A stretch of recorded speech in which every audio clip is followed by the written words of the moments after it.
How's it going, guys? White Rabbit here. I'd like to talk to you all today about a movie franchise called Transformers. Now, if you're not familiar, Transformers is loosely based on an old toy line from Hasbro, which also had a television show and comics that were popular with kids in the mid-80s and early 90s. Now, this should be of some particular importance to you because what I'm actually going to be talking about today is the symbolism in that movie. And guys, I gotta tell you, there are some serious underlying messages being thrown out in this series. Now, the interesting thing to note about this movie is its mass appeal. Not only does it appeal to kids with its cartoon-based origins, but in addition to that, it also appeals to an older generation who grew up with these cartoons. And you'll see that this is becoming a common trend among Hollywood films, where they take something that is typically associated with children, and they kind of muck it up a bit, give it a little bit of a darker feel to it, so that it also appeals to an older audience. Now, this is not only to get more bang for their buck and to increase their revenue and sales, but it's also so that they can send their subliminal messages to a wider audience. So right off the bat, when we're talking about a major Hollywood blockbuster film that does appeal to a wide audience as Transformers does, and has the budget that Transformers had, you can rest assured that it will be chock full of propaganda for the masses to digest.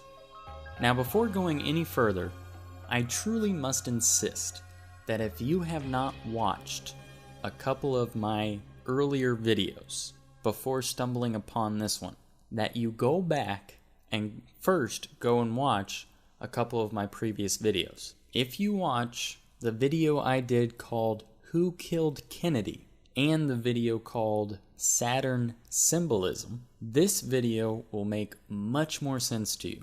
So please, if you haven't already watched at least those two other videos that I've done, please stop this video right here and go watch those videos first. And it might not be a bad idea to make sure that you watch the one I did about Katy Perry first, too. With that said, let's get into it. Now, first, I just want to play for you a quick segment from the original cartoon that you might find amusing.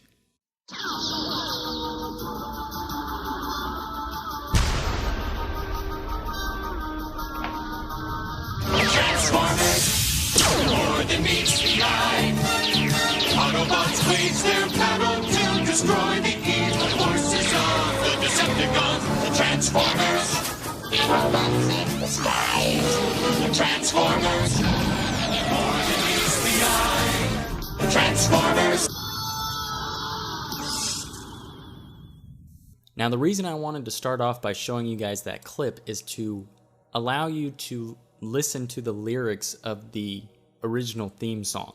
The lyrics say, Transformers more than meets the eye. And that is a key phrase. Not only is there eye symbolism there in the whole Eye of Horus, but more than that, they're telling you right off the bat that there's more to this cartoon than just the cartoon.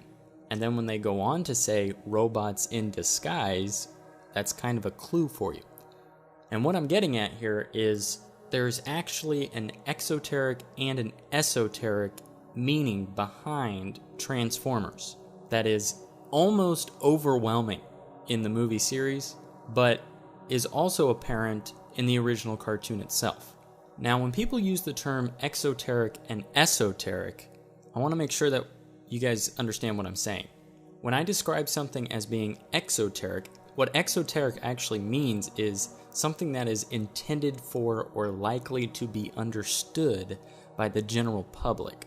And when we're talking about movies and other symbols and structures all over the place that the occult often use, there's both the obvious meaning and there's also a hidden meaning.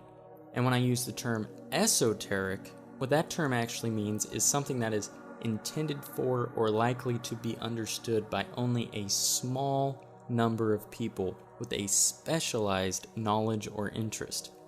So when I say that Transformers, both the cartoon and the movies, have both an exoteric and an esoteric meaning to it, what I'm saying is you can't take these things at face value.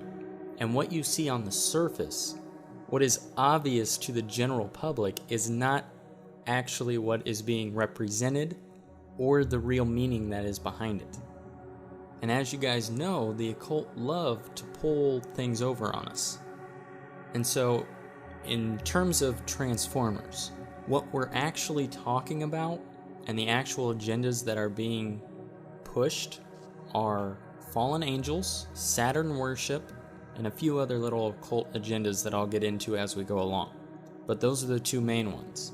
These Transformers actually represent fallen angels, which the occult want us to believe are actually aliens, but that's, a whole nother video entirely. And Saturn worship, where, as you've seen in my previous video, ultimately comes back to worshiping Satan. So, just to prove my point to you guys that the cartoon itself also had these hidden meanings to them, I'll play for you another opening sequence for the same cartoon that came out a little bit later.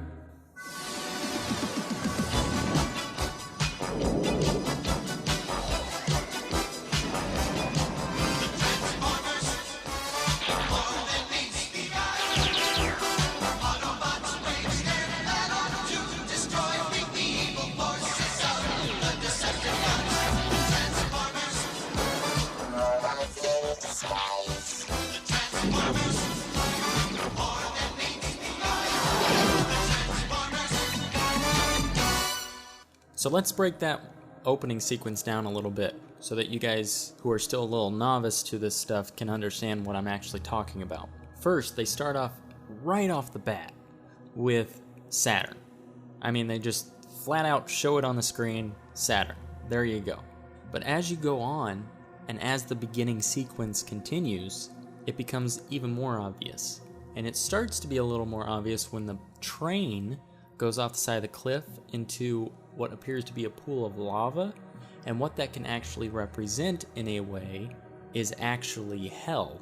But even more than that, after that, it shows the screen as almost a digital reality, and it is an artistic, if you will, representation of the Matrix, which, as you know, is what Saturn represents. It represents the cube, it represents the prison of this dimension, space, time, and matter. It represents the flesh. I mean, all these different things, but it represents the Matrix. And then it even more so, goes into this wormhole type configuration, which of course is the ultimate agenda, is to create a link between this dimension and the next. That's, their agenda. And you can go through and look at all the different opening sequences that there have ever been for this cartoon, and you can find all kinds of different hidden little meanings and symbolism that lead back to the occult and to Saturn's symbolism. So, I mean, it's pretty clear to me that from the very get-go, there has been an intimate relationship between Transformers and the occult. And so to me, it makes sense that their motto and their theme song says, "More than meets the eye." And yeah, the exoteric meaning to that is because they transform, so, they're not just a car, they're actually a robot. But the esoteric meaning behind that is much more devious, and is actually referring to these Transformers representing fallen angels, and all having to do with Saturn worship. So let's move our attention now to the real topic at hand and discuss the exoteric and the esoteric meaning in the Transformer movies. And, when I first started to uncover this, it's so daunting and so overwhelming that I almost don't even know where to start. So I'm actually going to just go in chronological order of the movies and hopefully fill in pieces along the way. So bear with me if I kind of jump around a little bit, but I think this will be the most effective way of getting my point across. So here we go. So if we look at the original Transformers movie that came out in 2007 starring Shia LaBeouf, it's actually an introduction to these fallen angel machine beings, and even more so really, an introduction to this cube/Saturn worship. And of course they packaged this movie again as a lighthearted kids film, but also gritty and dirty enough for teenagers and adults to enjoy as well. And just like, any other Hollywood film that has an agenda that it's pushing, they show you in the previews for this film some very key elements that explain what this movie is really about. It's a mystical bond between man and machine. And as you can see right there in the trailer, they specifically chose that line because it perfectly illustrates the overarching agenda being perpetuated all throughout the series. He says there is a mystical bond between man and machine.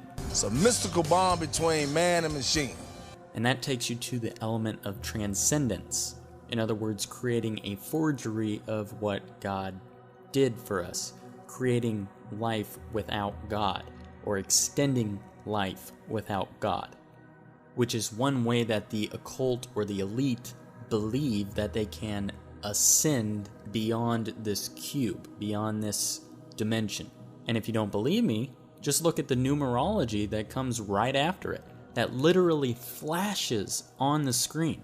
It's a 9 and 11. Not only that, but it shows the dial moving from the 9 to the 11. And as we talked about in that Saturn video I did, that is the ultimate numerology to express that whole idea, that whole moving beyond the cube, if you will, attempting to outperform God.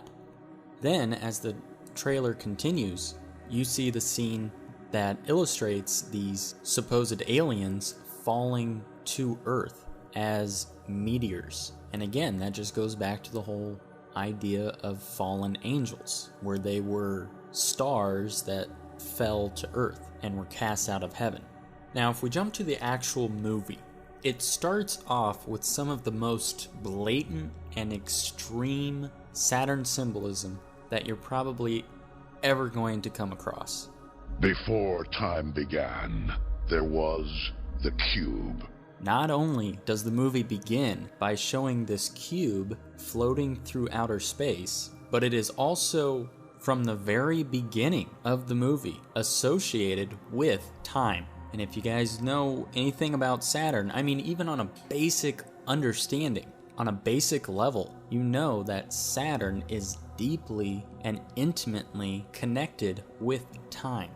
Now, also, just to point out some other additional bonus examples of symbolism that are present in this movie, you can see here Shia LaBeouf's character is holding up a pair of his grandfather's glasses right in front of one eye, and you have the one eye symbolism. And then again, you can see the shirt that he is wearing has an alien on it with one eye. So we have the Eye of Horus, one eye symbolism, the third eye being represented, and also intermingling into, subliminally, alien life, because, that's the agenda. They want you to believe that fallen angels are actually aliens. And that's one of the agendas of this movie.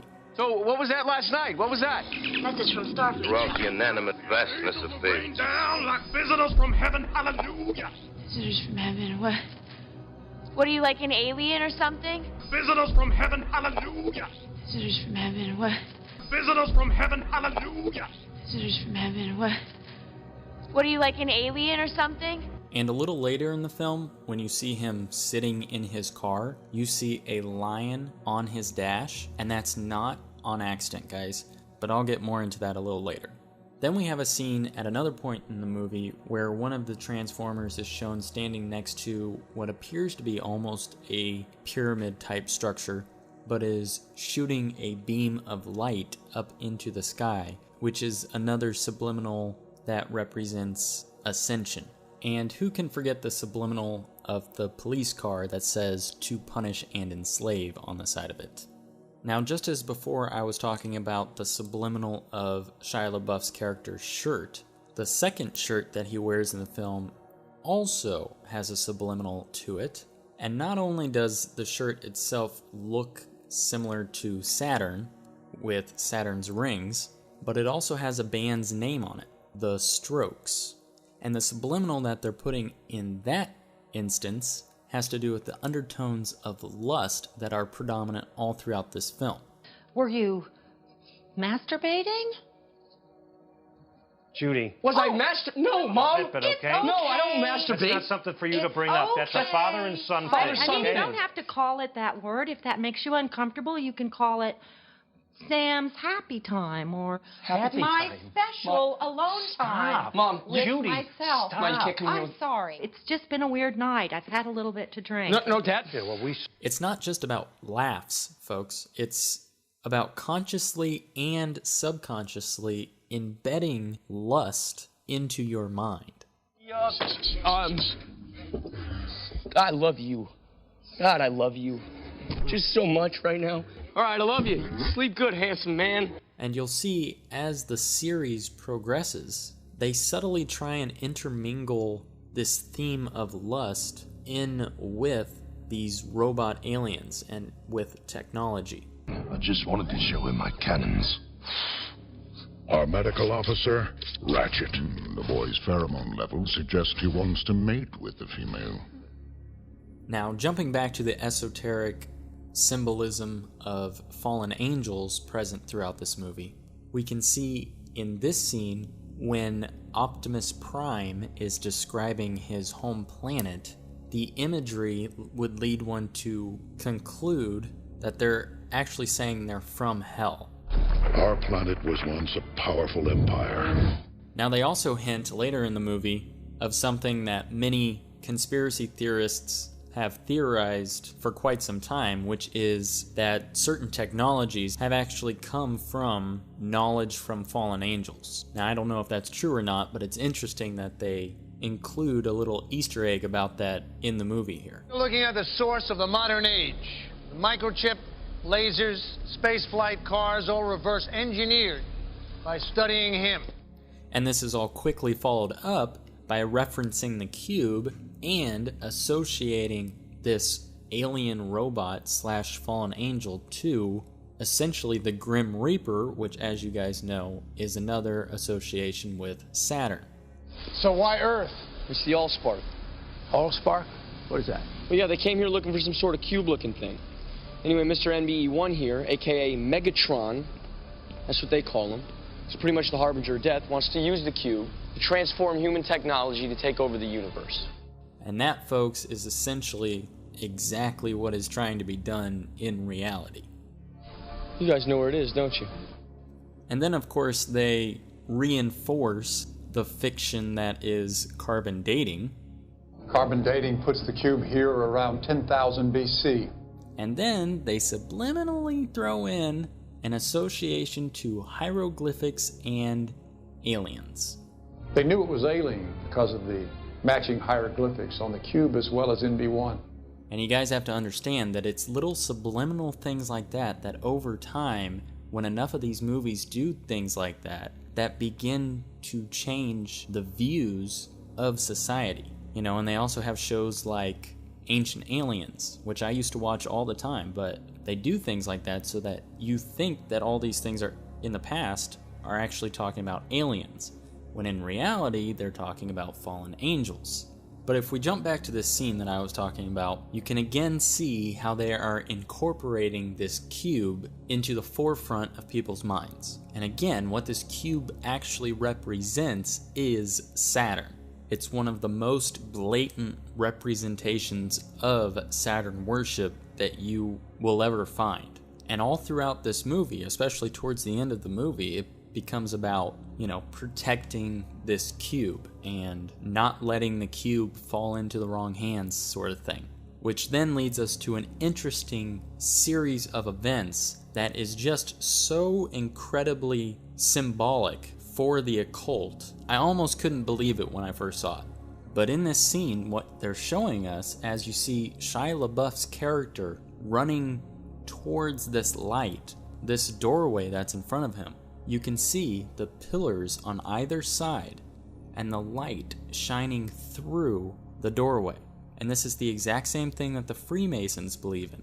And if you look at their symbolism and all the things that they believe in, it's the exact same thing. Not only that, but right after he goes through this passageway, he goes upstairs. He is ascending to the next level with the cube. Do you see the symbolism there? And not only that, but when he reaches the pinnacle, when he reaches the top, the roof of this building, he is carrying the torch. He is burning the eternal flame.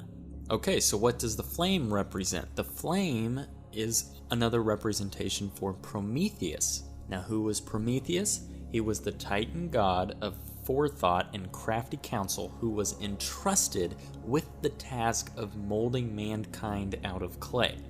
His attempts to better the lives of his creation brought him into direct conflict with Zeus. This is because, to make a long story short, Prometheus gave man fire, at least in the old Greek mythology.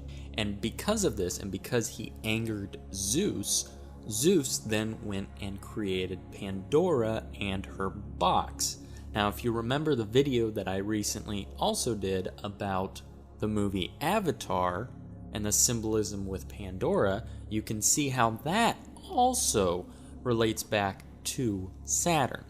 But it's interesting that we have this torch in this scene. In addition to the box, we have two things that not only represent Saturn, but also represent Prometheus, who was entrusted with the task of molding mankind out of clay.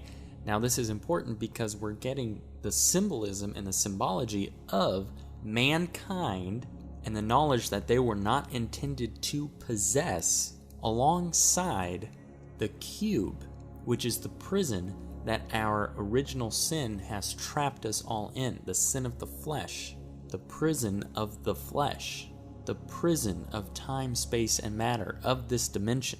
This is all extremely symbolic to the occult, guys. And then, if you guys still aren't getting it, just a few minutes later into the movie, this cube actually turns into a flame. It turns into this bolt, this jolt, this flame of energy.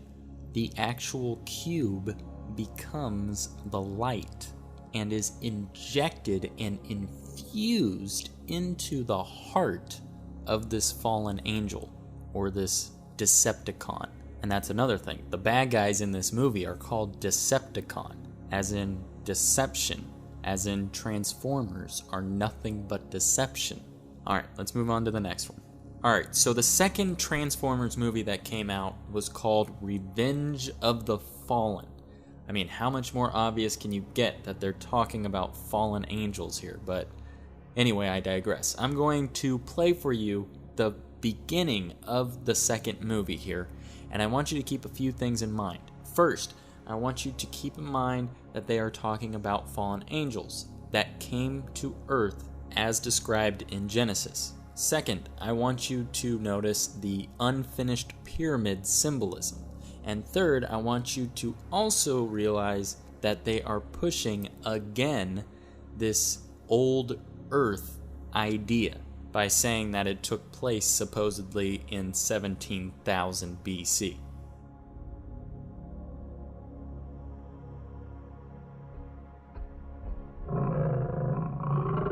For in our quest to protect the humans, a deeper revelation dawns. Our worlds have met before.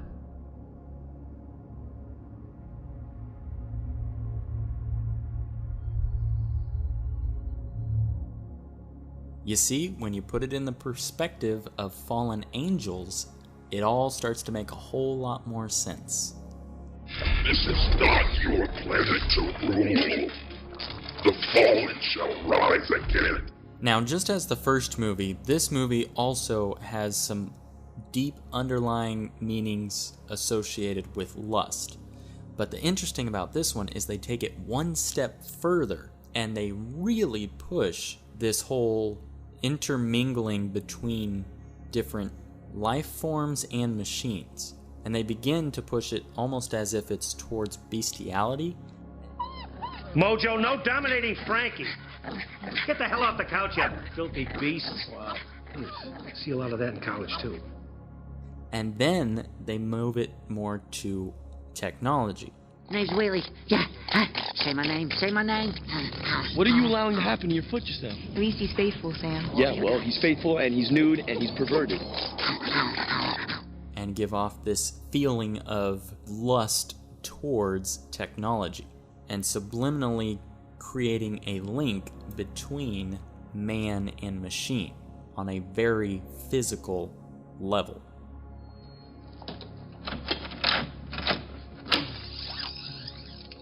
Sam? Michaela. Is that your girlfriend? Uh-huh.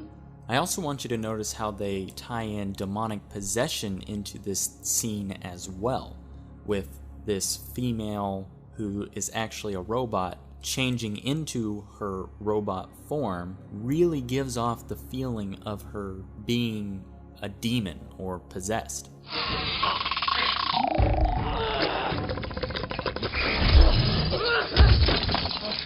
You know, when young teenagers come across this movie, quite frankly, they don't really care if she's turning into a demon-possessed robot or not. They're still going to be aroused by this half-naked chick, and they're still going to be persuaded with lustful feelings. And on a subconscious level, they're going to associate those lustful feelings with demonic possession and technology. This is a mind game, folks. And going along with the whole hijacking of one's thoughts and perspectives on certain things, we can see another agenda being pushed in this scene where they are mocking conspiracy theorists and truthers.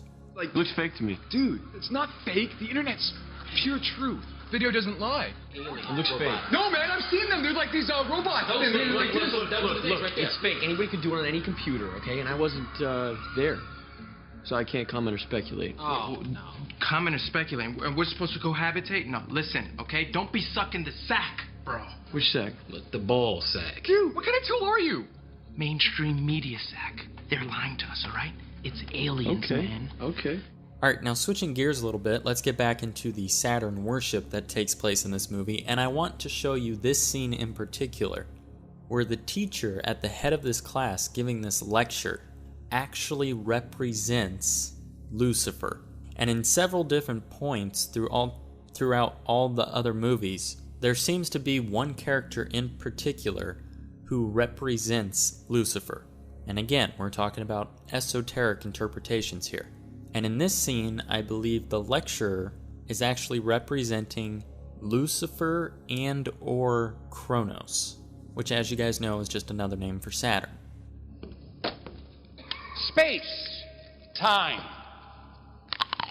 gravity.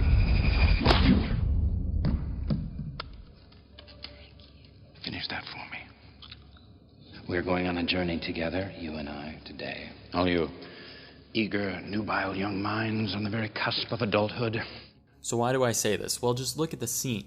He begins the scene by holding up this pocket watch, which represents time. And Kronos and Saturn also represent time. But not just that. He's also holding an apple.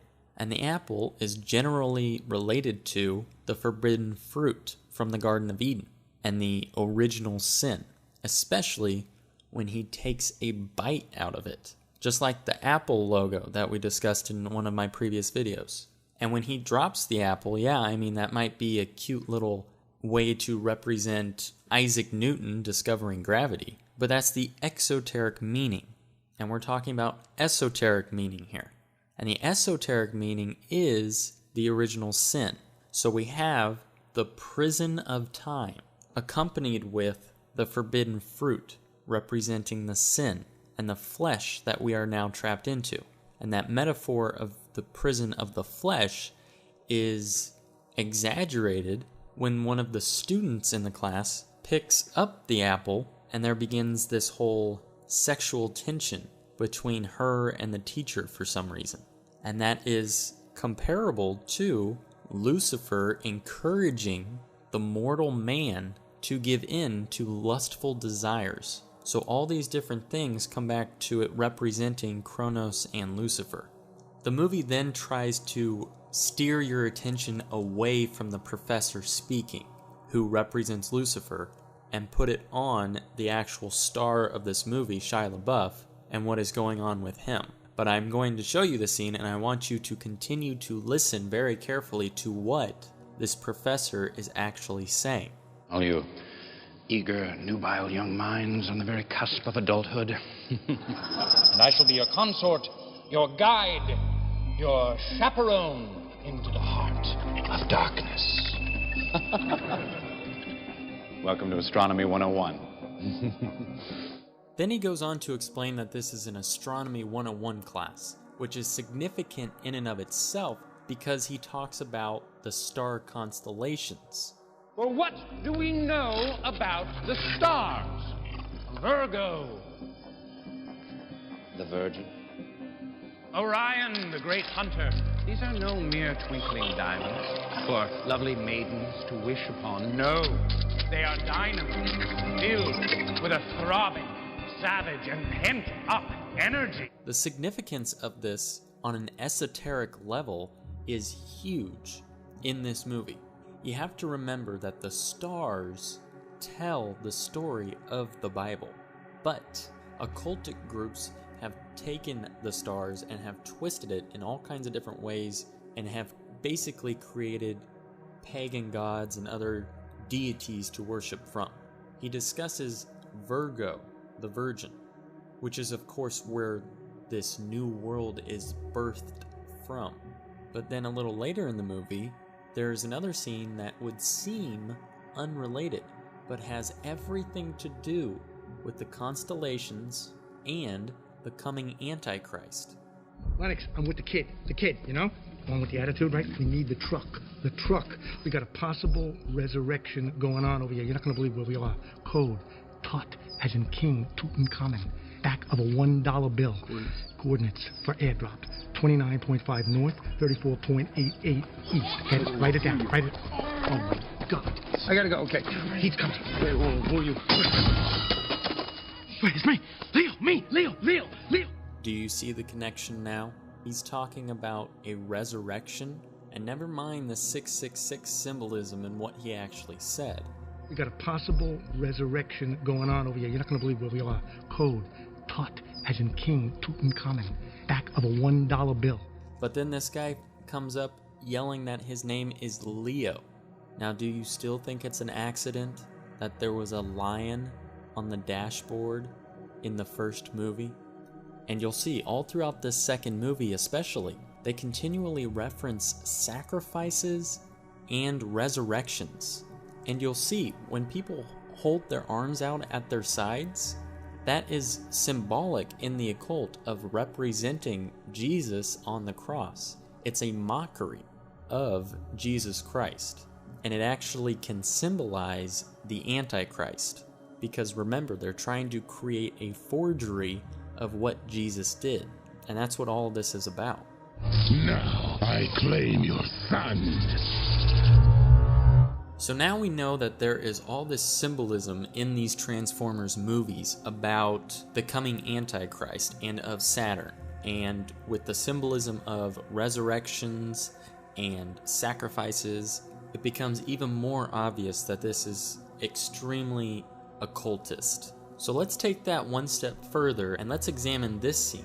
And I want you to again keep in mind the Saturn symbolism, which is blatant and obvious at the beginning of this scene, but also when these two robots are talking. And you'll see that at other various stages through the movie, there's going to be womb symbolism. And that again relates back to the astrological symbol of Virgo, the Virgin. Because remember, this whole Antichrist New World Order system has to be birthed from the womb.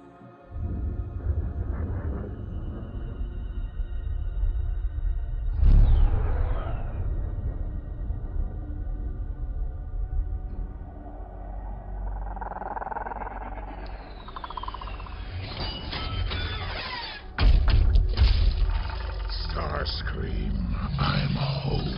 Lord Megatron, I was so relieved to hear of your resurrection. You left me to die on that pathetic insect planet. Only to help spawn our new army. The Fallen decrees it. After all, in your absence, someone had to take command. So disappointing. Fledgling, careful, fragile. Even in death, there is no command but mine. Now with that in mind, let's listen to what this three-eyed king robot, if you will, has to say about the cube. You have much to learn, my disciple. The cube was merely a vessel. Its power, its knowledge can never be destroyed. Folks, it's no accident that this robot, which happens to have 3 eyes, as in third eye symbolism, as in the mark of the beast, it's no accident that this robot has 3 eyes and is calling to his disciple. If you look up what the word disciple actually means, the primary definition of disciple is a follower of Christ. And when he calls this other robot his disciple, it is just more evidence that we are talking about Antichrist symbolism and occult symbolism and satanic symbolism. Now, when we're talking about all this satanic symbolism, and when I'm saying that this Antichrist New World Order system has to be birthed into existence, that's both literal and figuratively, but it's very significant to the occult. And it also pertains to the idea of the wormholes, or the gateways, or the stargates. They kind of go hand in hand. And when you see in this scene in the movie, they go through this portal and appear in the middle of this desert. Now, the significance of the desert is that it represents the barren land. And barren land, again, can be representatory of Saturn or hell, and basically represents where these fallen angels reside. And again, the Bible talks a lot about the barren wasteland, or, barren women before the harvest. And that's where a lot of this, symbolism comes from, by twisting around different verses in the Bible. Now again, they make this barren wasteland representation of Hades or hell even more obvious in one of the following scenes, where they essentially and metaphorically go through a tunnel where they are descending into the depths of hell. That's what this scene represents. And of course, while he's in there, what does he discover?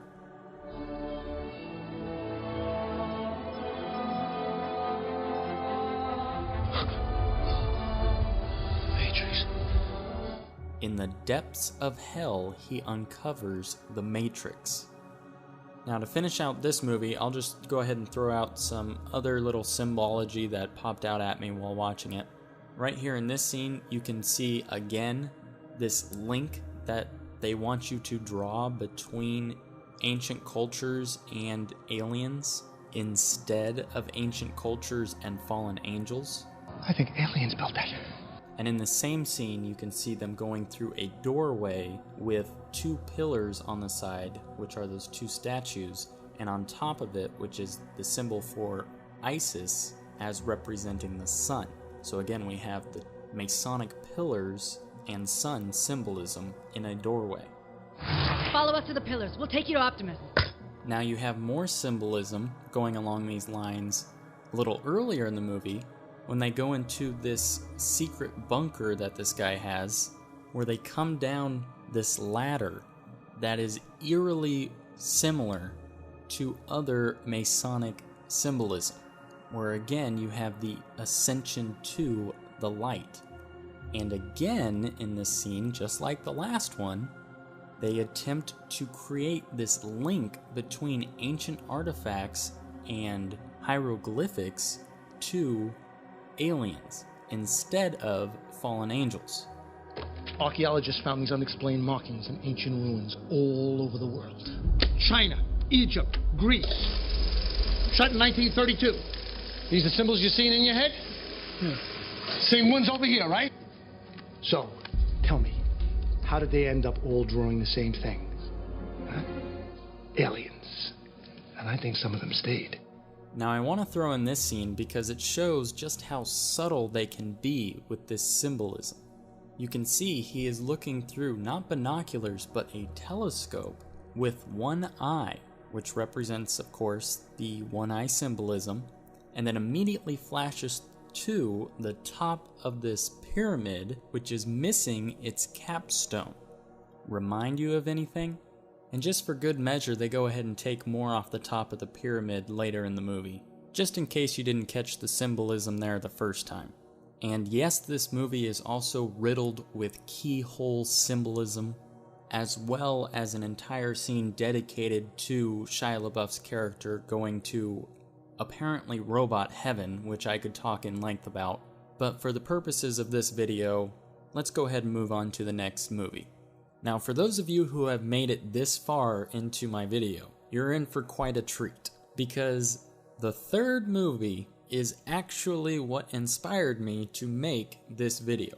I actually saw one of the scenes on TV while flipping through the channels that was so blatantly obvious in representing this whole 9 and 11 transcendence, Stargate, Antichrist, what have you, that I was overwhelmed with the urge to share what I saw with you guys. But before I get into that scene in particular, there's a few other things I want to point out, so let's get into it. The first quick little thing I want to point out in this movie is right in the beginning, they push two well-known conspiracies.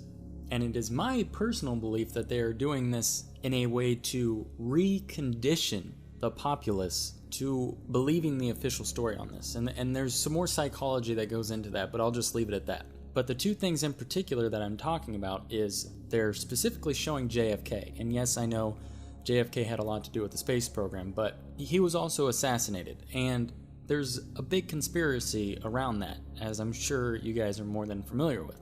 But more so than that, they're pushing this whole "we went to the moon in 1969" thing. And I mean, some of you guys may believe that we actually went to the moon, but I'm here to tell you that we didn't. No man has ever stepped foot on the moon, and I'll let you do your own research on that. Maybe I'll put up a video in the future about it. I'll give you a hint. The smoking gun in that whole thing has to do with radiation, but anyway, it's interesting though that they're pushing, or at least showing, both JFK and going to the moon almost as if to entice anyone who's into conspiracies.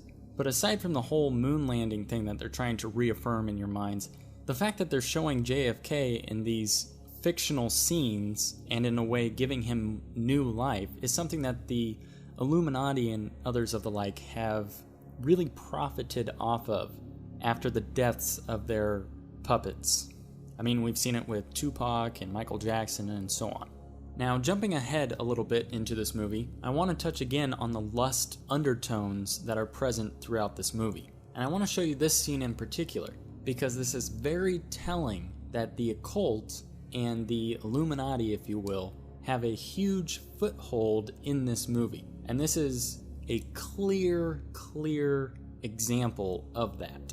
Now, in the occult, and with several female actresses and singers and things, there are certain items and certain things that can tip you off to knowing that this actress or singer is an Illuminati puppet. And not only that, but also essentially a sex slave to the elite, and also a sex icon to the populace. And arguably the most significant symbol to represent that is a white rabbit. Now I know that my channel is called White Rabbit, but I assure you it's for different reasons.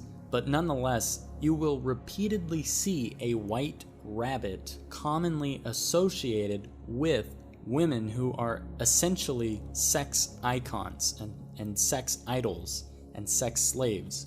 Or in other words, you know, Illuminati puppets. I also talked about in that video I did about Katy Perry of the association with kittens and various types of cats, and how that too can represent what it's actually called a sex kitten programming, or a sex kitten slave, or sex kitten manipulation, whichever terminology you prefer. And again, it's the same thing, and it has to do with these women being puppets and essentially mind controlled when it gets down to it.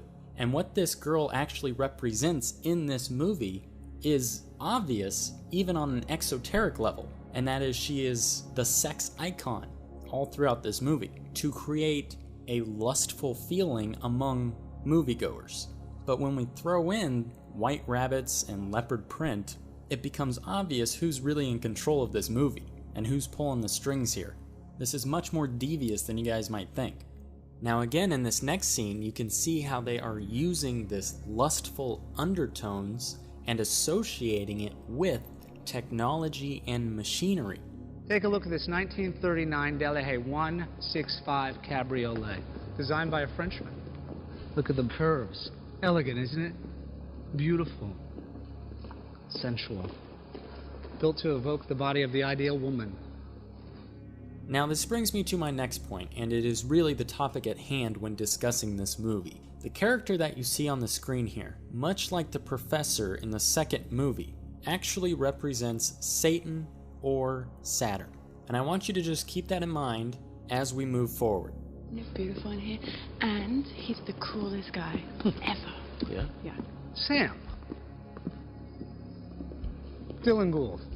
And in this scene, we can see a beautiful example of how Satan operates by bribing people into loving him. You don't have a car. Yes, I do. Would you win it in a raffle? He gave me one. He gave you a car? Yeah, I think it was a work perk. Huh. Work perk. Mercedes-Benz SLS. You drove this year? Breathtaking performance, clear craftsmanship in a gull-wing. It's a $200,000 car. Now keep in mind that that guy represents Satan or Saturn as we move forward with the common theme present throughout this movie, which has a lot to do with pillars. We came under fire. The pillars. Where are the pillars? You saved 5 of them, including the control pillar. Only 5? Alright, now enough beating around the bush. Let's get to the segment of the movie that I was talking about that is overly abundant with obvious satanic and occult symbolism. Say what you said. Say it. I will follow you to the end of time. So this whole segment of the film begins with a metaphor for time and the end of time. And it's no coincidence when you see what's about to follow. Notice that these magical columns are being distributed in the middle of the pool that sits before the Washington Monument, which is, of course, as you guys know, represents Osiris and Isis, the church and the doctrine. He was meant to rendezvous with me here on Earth before fate waylaid us both. The only way to revive him, we needed Prime and his Matrix. Excellent strategy. So not only are we getting pillars placed in an extremely symbolic place to the occult, but we have this sadistic symbolism of this evil fallen angel sitting on essentially the throne of the American government. And this could easily represent our nation being manipulated by fallen angels. Now what happens next is truly unbelievable. Here we are. Fight us now.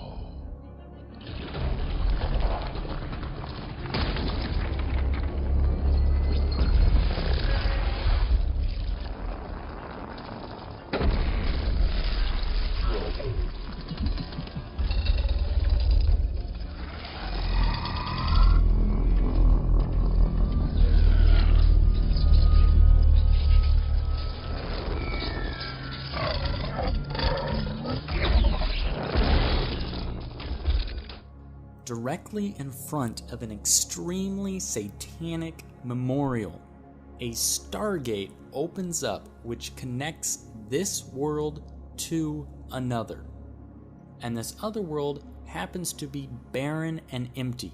And from this world emerges from beneath the ground these giant alien robots or fallen angels. And they go through this portal and are transported to Earth. This is the exact same thing that I was talking about in my Saturn Symbolism 101 video, where they are trying to create a link between this dimension and the next. And the symbolism doesn't stop there, it continues into the very next scene. Remember, this character in the film represents Lucifer or Saturn.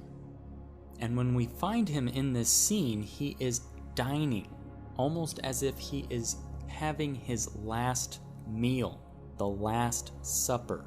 Remember, they're trying to create a forgery of what Jesus did during his life. I'll tell you, son. Really think I could help you, Sam? Remember a talk I had with my dad once about tough choices. Yeah, now's not the time. We'll set something up, though. Of course, that was way back when my dad's firm was in charge of budget review and accounting for NASA.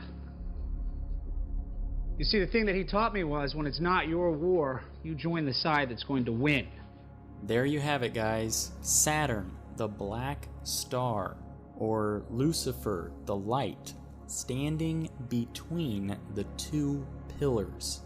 And just in case you're still not convinced that this character represents Saturn and or Satan, we'll fast forward here to a little bit further in the scene where he places the mark of the beast on Shia LaBeouf's character's arm. Just do what he wants! Yes, he will. They all do. They will slaughter her, do you understand me? In the time it takes you to blink, they will do it to her, and they will do it to me. So you show a little respect when someone offers you a job! Wrist.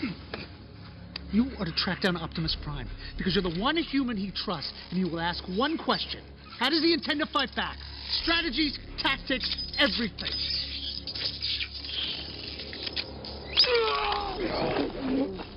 Has a nasty little bite, doesn't it? It's very high tech. So there you have it, guys. We have all the components. We have this occult ritual which brings about this Stargate where these fallen angels emerge from the barren land and transport through the wormhole to this dimension. And we have Lucifer, or Satan, issuing the mark of the beast. Years from now, they're going to ask us, where were you when they took over the planet? And we're going to say, we just stood by and watched. But wait a minute, folks, the movie's not quite over yet. Towards the end of the movie, just in case you didn't catch on earlier, they go through this whole cycle all over again, where they combine the pillars and create this gateway, this Stargate, to another world, to another dimension. And what's interesting later on is that they actually use color symbolism in addition to the other Masonic and Satanic symbolism. And now, you know, I could make a whole nother video just as long as this one, just talking about the color symbolism and significance among all these Transformers movies. Why is Chantel using what appears to be a red cup from the red floor when we are on the yellow floor? I'm on it. It is a visual and therefore a visceral betrayal. But I'll spare you guys and just focus on this scene in particular, where we have the red and the blue pillar. And if you guys study the occult at all, you know that is very significant and very obvious. It basically just goes right back into the whole 9/11 symbolism and so on and so forth. And with the red and the blue pillar, we see them opening up this Stargate and an actual world merging with our own. Guys, they're shoving it right in your face. And the problem is, most people have no idea what they're actually watching. And that's why I'm talking a lot about this exoteric and esoteric meaning. These movies are really nothing more than propaganda for the elite to show to the masses. They're revealing their entire plan to you on an esoteric level. where it's subtle enough that most people won't catch on to it. But anyone with any serious background and understanding of these things would watch this and say, wait a minute, there's something seriously wrong with this picture. It's right there, guys, and it's the same old plan that they've had in the works for hundreds, if not thousands of years. And the veil is lifting.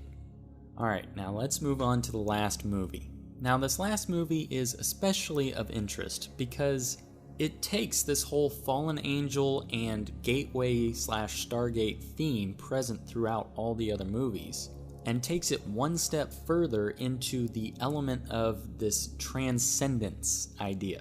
Remember, I mentioned earlier all throughout this video of how they were trying to associate lustful desires with machinery and technology, as well as even demonic possession. Well, this movie kind of ties that all together.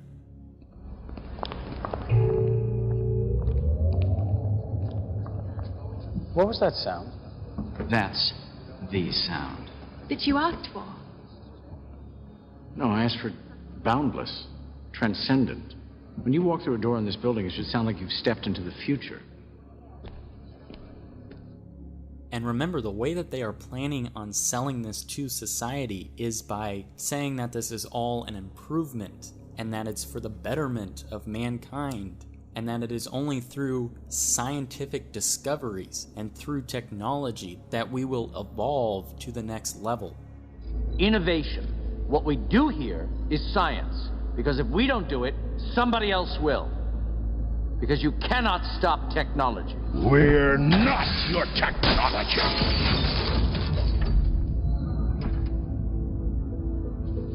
Let me vaporize his ass. I broke the code.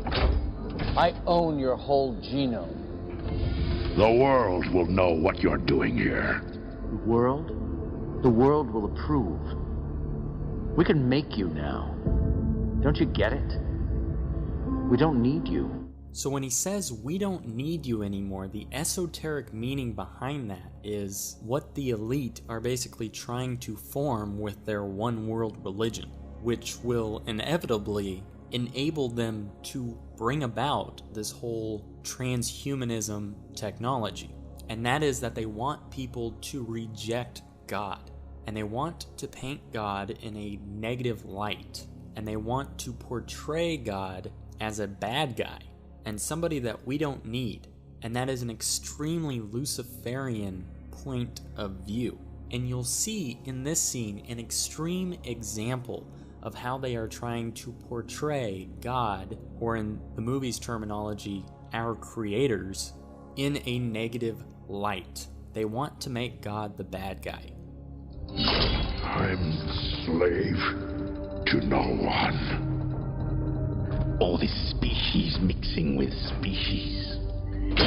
It upsets the cosmic balance. The creators, they don't like it. They built you to do what you were told. Now here's the thing. A big component to this whole transhumanism agenda is to convince the population that we can evolve and achieve a higher plane. Well, what do you think? I think history is about to change. They have to convince people that believing in God is nonsense. They desperately need you to believe that evolution is scientific fact, because without that as a foundation, there is no reason for us to assume that there is any higher level that we can achieve as human beings. They also need you to believe that there is no afterlife, so that you will continue to flee from death and fear death, so much so that you will give up almost anything to prolong your life. Now don't worry, this movie also factors that into this whole transcendence agenda. And they reinforce these concepts that have been drilled into your mind time and time and time again. Things like the age of the dinosaurs, the Jurassic period, if you will, where all the dinosaurs on Earth died off to make way for the life forms that we see on Earth today. And again, they reinforce this whole idea of carbon dating. You know that story we were all told as children about a giant asteroid that struck the Earth millions of years ago and wiped out the dinosaurs? Vaguely. We were wrong. This metal caused the Great Extinction. How and why I can't yet say, but carbon dating puts it at 65 million years BC. This ore you've got us digging for is a lot more dangerous than you think, and my people... Darcy, I think that you've been out in the field for far too long. Why don't we discuss dinosaurs over dinner? Ribs? Not a chance. You have no idea what's been happening here. We're about to make the quantum leap. And it's all a ruse, guys. The fact is, evolution is as much a belief as any other religion. It was a religion before Darwin, and it is still a religion today. Yes, there are pieces of the evolution model that are based on science, actual, observable, testable science. But those exact same pieces also apply to the creation model, and you have been severely duped your entire life to believe that evolution is scientific fact, and the only reason that they are pushing this agenda so much is because it is crucial for you to believe in evolution so that you reject God, you flee from death, and you accept the transcendence agenda. And that's not even getting into the morality issues with the evolution theory and the open door to things like racism that theory allows. But anyway, this movie just again takes this concept that man can ascend above God and simply applies it to the evolution / transcendence agenda. It's about the mark of the beast, guys. It's about manipulating our genetics so that we are no longer in God's image, but in man's own image. And just take a look at this scene in the movie where they're talking about this seed, which on an exoteric level has to do with panspermia, where life began on Earth due to an outside alien intervention. But on an esoteric level, it's talking about Satan's or Lucifer's seed. Wait, the seed? Those nasty soldiers that were chasing us. I saw them board the ship and they took something that they called the seed. Listen, 60 million years ago, give or take an eon, thousands of planets were cyberformed with seeds.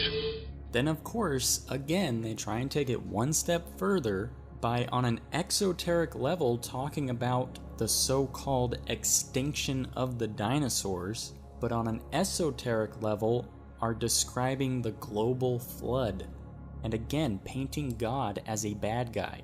They turned your organic life into our elemental metals. Our creators destroyed your world. Now what's also interesting is that at various points throughout this movie they reference esoterically and subtly the fifth age. And they even tell you that when you try and play God, it doesn't always work out how you think it's going to. This is the 5th iteration. Why does it keep turning out like this? It's just some bugs in the final render. I modeled Galvatron after Optimus Prime. Why does he keep looking like Megatron? The rendering sequence is almost finished. Simple coding. Algorithms! Math! Why can't we make what we want to make the way we want to make it? Why? The veil is lifting. These secrets are being revealed to us. And despite what little truth does get through the cracks, they will always end up slanting what little truth there is in order to fit their ultimate goals. There are no good aliens or bad aliens, Jaeger. It's just us and them. And you chose them.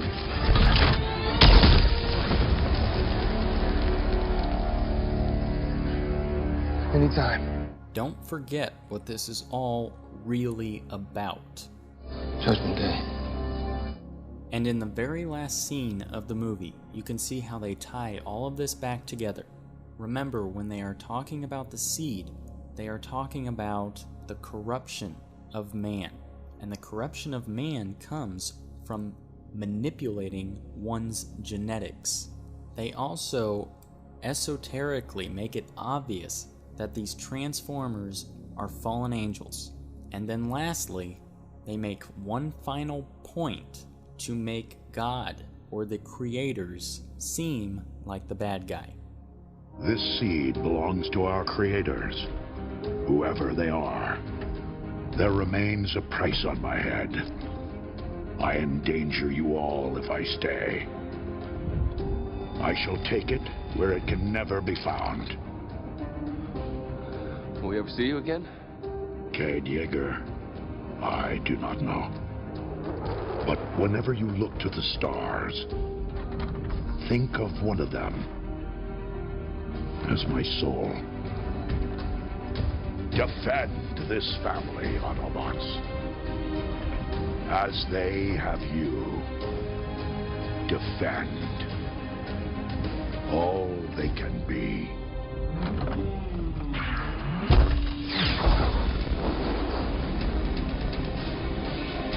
There are mysteries to the universe we were never meant to solve. But who we are and why we are here are not among them. Those answers we carry inside. I am Optimus Prime, and this message is to my creators. Leave planet Earth alone. And there you go, guys. That's the esoteric meaning of Transformers in a nutshell. It is about Saturn worship and fallen angels. And these movies were specifically put in this order to expose you to these concepts without you ever realizing it.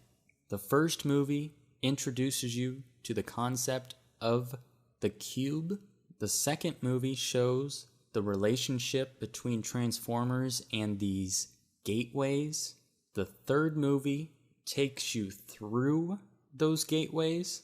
And the fourth movie combines it all together into the idea of transcendence.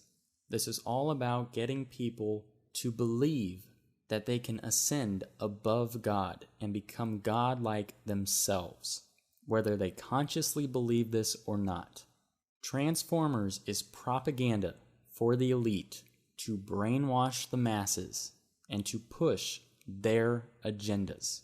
When you sit back and turn off your brain and watch these movies without ever questioning what's on the screen, you think you're being entertained, but you're actually being brainwashed.